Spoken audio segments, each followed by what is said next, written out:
rewinding it. Oh, he must love that move. I know. He must drill that move. He really loves that move. Also, blocking like this. Is that a thing? You know, George Foreman used to use the cross guard where he's like kind of like blocking like this. And he's a giant dude. He's like a heavyweight. So there's that cross guard where you can go like this. I don't know so much about this because it'll be hard to counter from this to fire back. Maybe if your opponent is in the sky above you doing this. You can... I can see that one working. Oh, headbutt. Headbutt and then side punch. Ooh. A hook. That's a great move in a street fight, is a headbutt to a boom. You can't do that in boxing, in a sanctioned boxing fight. It's illegal.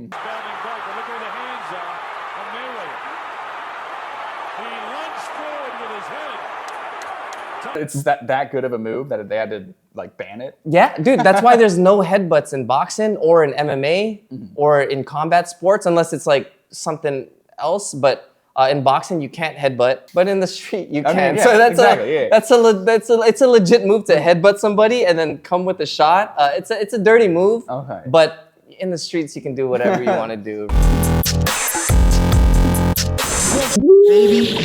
What's up, my people? Welcome to another episode. I got a very special guest back again. My guy. This guy. James, my good friend. Hello. The odds one out, James. What's up, bro? Thank you so much for joining us again. Thanks for having me back. We're going to dive right in. We're going to watch more anime fight scenes. So James actually picked these special clips. So I'm excited to see it. I've been excited. We've been knowing about this shoot for like about a week and a half. So now, let's go. I'm excited. Picked out some favorites. Yes. So I'm real excited to see it. So we're going to dive right into it, guys. Before we even like look at some anime, I just want to ask, what I find really interesting about like fighting in real life and then fighting in anime is that in real life, it's all quick. You know, you blink and you miss things. Yeah. Like, you know, things aren't really planned out. You know, you kind of just go. But then in anime and animation, like every frame has to be planned out from the start. You know? Right, so, like kind of choreographed. Literally choreographed. Like so much like just storytelling has to go into just making these fight scenes. Anytime a character is moving, that costs money, right? So a lot of times anime will just like have a character stand still and like only their lips will move. So that's like how they can cut corners. And that makes it cheaper. Yeah, exactly. Interesting. And then they can like spend more time and money on these really amazing choreographed fight scenes that we're going to be watching. Nice. And I want to ask you the validity of some of these fight scenes. That's for sure. Let's do it. I think like the worst anime that we could be watching right now to discuss the validity of fights is probably Dragon Ball Z, because they just have a bunch of aliens. Do you know about Dragon Ball Z? I do know about Dragon Ball Z, actually. Yeah. They're just flying through the air. They're shooting blasts at each other. They're powering up. I like don't know how accurate the fights are, but we're gonna be watching one of my favorite scenes in Dragon Ball Z. The freaking Vegeta, dude. Guys, I'm freaking excited. They used to call me Super Saiyan Quick in elementary school. Really? So hey, here we go, baby. All right, so here's a scene from the 90s. This is Vegeta. The 90s, here we go. Vegeta lunges at Frieza. Right. He's about to give him a backhand. They're showing how fast he is, but like, did you see how his arm like took forever to go? In real life, you know, it would be a lot quicker than that. But in animation, they have to like show the audience, the viewers, that like, okay, he's going from this to right. that. Yeah, to dramatize it a bit more, right? Literally. Yeah. And then this part. Okay. So I picked. Look at those slips. Those are some good slips. Look at that head movement. That's what I'm talking about. Okay, I picked a very specific scene of, you know, Vegeta doing this over and over. This whole fight takes like 50 episodes. How accurate is this little? He's just standing still, and Frieza only has 3 poses. Right. Vegeta only has 3 poses. Right. So they can just reuse these poses over and over. And of course, you know, this scene's just to show how much Frieza's fast and how he can't get hit and stuff. The final result kind of looks, you know, like this. Yeah. Usually after you're missing your first 10 shots, you usually want to throw different shots after. I understand what they're doing. They're just trying to show how much more superior Frieza is at his head movement and like how slick he is. So they want to show how fast he is. But on the validity of it, you're usually not going to throw the same punches like over and over while the guy's doing the same movement. You know what I mean? Also, I don't know if you saw, but his hands were like this. Yeah. They were like doing... Yeah. What's that called? Tiger Claw. Tiger Claw? I don't know. So I've never hit anybody like this or punched anybody like this, but there might be like a foreign move. Don't know. Trying to grab them. But usually you want to hit with the hardest part is your knuckles. You want to hit them with your knuckles usually. You know, I'm from a boxing background, so that's what we do. So aim with the knuckles. Yeah, aim with the knuckles, because when you want to hit somebody, you want to hit them in the knuckles. These two knuckles here, you guys see these two knuckles here? You want to turn it, you want to hit them with these. Because if you hit them with these, you can break your hand. It's called a boxer's fracture. And tell me about this move. I call it the Vegeta hammer, where he like takes the hammerhead. The double-fisted hammer. The double-fisted hammer. Yeah. I might have tried that move in elementary school, in an elementary school fight where like you're just like. I feel like it leaves you open. Yeah, it leaves you pretty open, and I like to inflict more damage with both hands. Mm-hmm. I kept this next part in because he's like, "Where is he?" And he's just standing, just. What a sneaky dude, Frieza. What a sneaky guy. And I tried slowing this down so we can, like, what was going on here? So. I was trying to see, like, I haven't actually watched this yet, right. But I was just trying to see if there was anything cool. I don't think there's anything really useful in here. He's just flailing around. He's just flailing around, and Frieza's making a miss. That's some great defense. That was from the 90s. Right. The 90s Dragon Ball Z. Do you know how they had to animate back then?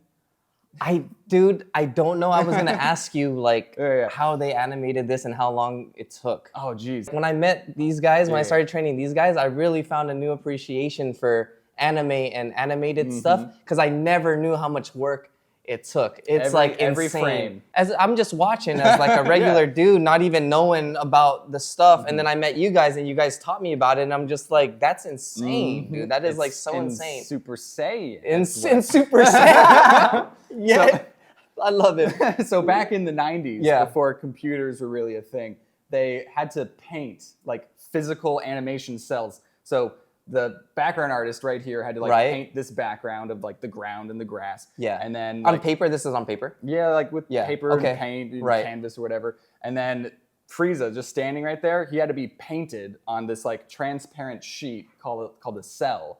Right? So it was like a physical thing that you could like hold and grab, and it's like, oh, it's Frieza standing like this. And then that was like laid on top of each other. And then a film camera would like be on top and like capture it. So this right here is like a physical thing right now. Like this is all, that's a physical painting and a physical cell of Frieza just standing there. Crazy, and then, insane. Let's see, then like him laughing, right?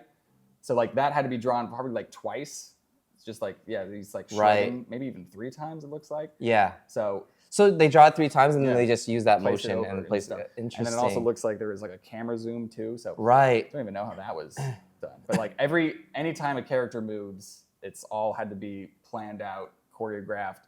Some animator just working tirelessly for long hours. Wow. Yeah. And you said some animator, or is there multiple? Oh, multiple. Right. Now let's take a look at some modern Dragon Ball Z. Ooh, here we go. Ooh. So all right, it's free. It's Vegeta again. And by the way, have you seen this movie? No. Is this Dragon? No, I have not seen this movie. This is the Broly movie, and literally half the movie is Goku and Vegeta fighting this guy. Crazy. So they teamed up and they're fighting Broly. Oh yeah. I do know who Broly is, because I played the Dragon Ball Z fight game before. And that guy, whenever I wanted to win easy, I just picked that guy, and then fucking, dude, you don't even really need to know the fucking buttons. Like you're just fucking, that guy's a monster. Like lunges at Vegeta, and then they like move, and I was like, oh, Vegeta's keeping his distance. That's kind of applies to boxing. Yeah, no, definitely. If you're fighting a bigger, stronger opponent. Yeah, and so then 100%. Broly is like, expending energy. Yeah, and then he's got the kick. Did you even see that? That was like, look how fast. See how didn't even see it. See how it looked like he just missed the punch. I think that's like another choreography thing where like they hold on his punch for super long to like show how much weight it has to it. Right. And then Vegeta's kick is like 1 or 2 frames just to show how fast it is. Yeah. So anyway, it's all filmmaking, all part of the process. Right. And then this stuff, like he's like kicking his hands out of the way. What just happened? Right. And I saw how he winded back. Yeah. Usually you don't want to wind back because you're telling the person that you're gonna punch him, right? Usually when you're punching, you just want to go from here to here. Yeah, he's but like of course, doing- it's for show. So course, I understand why they're. He's like doing a parry, right? Mhm. So here's frame by frame. So like, ooh, Ooh. the hand, The head look movement. Look at that, like this frame. to Yeah, this the frame, slip. Just the slip, just to show how fast it is. Yeah. Kicks it out of the way. You're not half bad. This might end up being a pretty good warm up. Like, what? Like a corny line. Yeah. Like this movie's perfect. Yeah. That is funny. This might be a pretty good warm up. And then, so like, what? Tell me about this move where he like swings. He like ducks. Oh, roll. Okay, Yeah, that was a good roll. And then Oh, he like does this like wow, backhand backflip. backflip, and then like all the way back, and then like kicks him. Boom. Whoa. That is a sick move. That's a Super Saiyan move. That is a Super Saiyan sick ass move. Hella When he, hardcore, like- sick nasty. And then I was thinking about cutting this out, but I decided to keep it in. Right. Because like they're going so fast that the camera can't even keep up. Yeah, that's insane. Super Saiyan. Damn, I wish I could. Yeah. That'll be the word of the day. I don't know the validity of a Super Saiyan fight, with like actual boxing, because it's all Right. these like big hard punches. Yeah. And we can't fight in the sky. No, right? Can't fight in the Yeah, sky. we can't fly and fight What in the about? sky. Oh, and then he got his hammer again. I don't know Yeah. if you saw that. His Right, Vegeta right. Hammer. Look at this. I'm rewinding it. Oh, he must love that move. I know. That's He must drill that move. He really loves that move. Right, he drills it. Also, blocking like this. Is that a thing? George Foreman used to use the cross guard where he's like kind of like blocking like this, Yeah. and he's a giant dude. He's like a heavyweight, so there's that cross guard where you can go like this. I don't know so much about this because it'll be hard to counter from this Yeah. to fire back. Maybe if your opponent is in the sky above you, doing this, you can. I can see. I can see that one working. Yeah, for sure. Oh, And then The playing Mercy in the sky. They're playing Mercy in the. This is like, again, Dragon Ball is all about powering up. What? do you remember that game, Mercy? Oh, It's no. like we used to play it in elementary school. Guys, comment below if you guys if people still play it or you guys played it, because it used to be this game where we go like this, right? Oh. And then you just squeeze and try to make the other person say mercy and quit. Oh. You see what I mean? I feel like one person. I would just be- cracked his hands. I'm not trying to hurt your hands, bro, but I feel like one person would be like winning that game, Like, yeah, usually the bigger. Yeah, I used to do this thing where I push them and pull them and go like this, but you gotta do whatever it takes to win. Tough but, kid. I guess. Yeah, tough kid. But let's continue. Anyway, tell me about the validity of this one. Okay. Oh, headbutt. Headbutt and then side punch. Ooh. A hook. That's through so. the mountains. That's a great move in a street fight. Is a headbutt to a boom. You can't do that in boxing in a sanctioned boxing fight. It's illegal, unfortunately. But it's that good of a move that they had to like ban it. Yeah, dude, that's why there's no headbutts in boxing or in MMA or in combat sports unless it's like something else. But in boxing, you can't headbutt.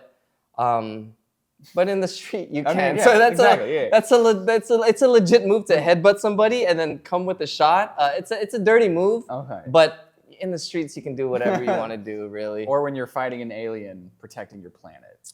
Yeah, if you're fighting an alien and you're protecting your planet, dude, you can headbutt their fucking dick if you need to, their nuts if they need to. Oh, sorry, I don't want to cuss too much, but you can headbutt their nuts if you need to. You got to do whatever you got to do to win. All right, so yeah. Vegeta's gone Super Saiyan now. Okay, here we go.